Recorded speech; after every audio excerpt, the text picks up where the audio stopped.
ಚುನಾಯಿತ ಕೌನ್ಸಿಲರ್ ಒಬ್ಬರಿಗೆ ಫೇವರ್ ಮಾಡಲು ಹೋಗಿ ಅಧಿಕಾರಿ ಮತ್ತು ಸಿಬ್ಬಂದಿಗಳೇ ತಲೆದಂಡವಾಗಿರುವ ಪ್ರಕರಣ ಮಡಿಕೇರಿ ನಗರಸಭೆಯಲ್ಲಿ ನಡೆದಿದೆ.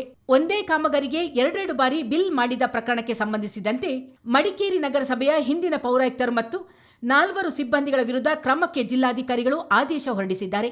ಕೌನ್ಸಿಲರ್ ಕೆಎಂ ಅಪ್ಪಣ್ಣ ಅವರಿಗೆ ಸೇರಿದ ಪ್ಲಾಂಟಸ್ ವರ್ಲ್ಡ್ ಸಂಸ್ಥೆಗೆ ಒಂದೇ ಬಿಲ್ಲಿಗೆ ಎರಡೆರಡು ಬಾರಿ ಹಣ ಪಾವತಿ ಮಾಡಿರುವುದು ತನಿಖೆಯಿಂದ ಸಾಬೀತಾಗಿದೆ. ನಿಯಮ ಉಲ್ಲಂಘಿಸಿ ಜನಪ್ರತಿನಿಧಿಗಳ ತಾಳಕ್ಕೆ ತಕ್ಕಂತೆ ಕೆಲಸ ಮಾಡುವ ಸರ್ಕಾರಿ ಸಿಬ್ಬಂದಿಗಳಿಗೆ ಈ ಪ್ರಕರಣ ಪಾಠವಾದಂತಾಗಿದೆ. ನಗರಸಭೆ ಪ್ರಕರಣದಲ್ಲಿ ಸುದೀರ್ಘ ನಡೆದ ವಿಚಾರಣೆ, ತನಿಖೆಗಳ ಬಳಿಕ ಅಂತಿಮವಾಗಿ ಜಿಲ್ಲಾಧಿಕಾರಿಗಳು ಆದೇಶ ಹೊರಡಿಸಿದ್ದಾರೆ. ಪೌರಾಯುಕ್ತರಾಗಿದ್ದ ಎಸ್.ವಿ. ರಾಮದಾಸ್, ಇಂದಿನ ಸಹಾಯಕ ಇಂಜಿನಿಯರ್ ಕೆ. ಸೌಮ್ಯ, ಲೆಕ್ಕಾಧಿಕಾರಿ ಕೆ.ಬಿ. ಸುಜಾತ ಹಾಗೂ ದ್ವಿತೀಯ ದರ್ಜೆ ಸಹಾಯಕರಾದ ಬಿ.ಆರ್. ಹರಿಣಿ ಅವರುಗಳ ಒಂದು ವಾರ್ಷಿಕ ವೇತನ ಬಡ್ತಿಯನ್ನು ತಡೆಹಿಡಿಯಲು ಹಾಗೂ ಒಂದೇ ಬಿಲ್ಲಿಗೆ ಎರಡೆರಡು ಬಾರಿ ಪಾವತಿಯಾಗಿರುವುದರಿಂದ ನಷ್ಟವಾಗಿರುವ ಒಟ್ಟು 6,320 ರೂಪಾಯಿಗಳನ್ನು ತಪ್ಪಿತಸ್ಥರು ನಗರಸಭೆಗೆ ಪಾವತಿಸುವಂತೆ ಆದೇಶಿಸಲಾಗಿದೆ.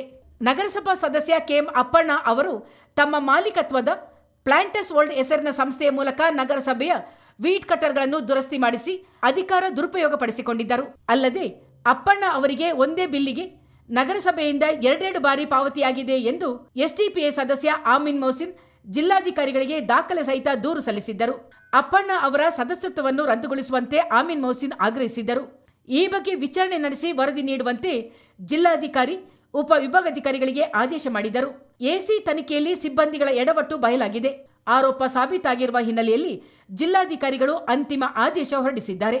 ಈ ಪ್ರಕರಣದಲ್ಲಿ ತಪ್ಪಿತಸ್ಥರಾಗಿರುವ ಪೌರಾಯುಕ್ತ ರಾಮದಾಸ್ ಚಾಮರಾಜನಗರಕ್ಕೆ ವರ್ಗವಾಗಿದ್ದಾರೆ. ಇಂಜಿನಿಯರ್ ಸೌಮ್ಯ ಹುಣಸೂರಿಗೂ, ಲೆಕ್ಕಾಧೀಕ್ಷಕರಾಗಿದ್ದ ಕೆ.ಬಿ. ಸುಜಾತ ವಿರಾಜಪೇಟೆ ಪುರಸಭೆಗೂ ವರ್ಗವಾಗಿದ್ದಾರೆ.